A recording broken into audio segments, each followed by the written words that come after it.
2 jours après son agression, Karine Gérard reprend son travail de magistrate.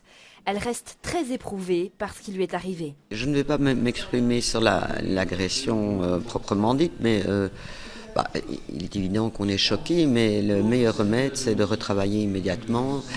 Et je suis protégée ici, mon greffe, c'est ma famille, je ne suis pas seule, quoi. Les auteurs de l'agression courent toujours. Pour elle, il devient urgent de protéger les juges menacés. Moi, je n'ai pas été menacée. Ça a été une agression. Par le passé, comme d'autres magistrats, je l'ai été.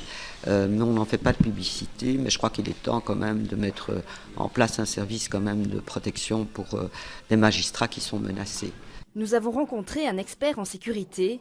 Protéger tous les magistrats menacés, presque impossible pour ce spécialiste. Sur base de l'analyse de la menace, effectivement, les autorités vont prendre des dispositions. Il y a déjà eu par le passé des magistrats qui travaillent sur les affaires d'antiterrorisme qui ont été mis sous protection.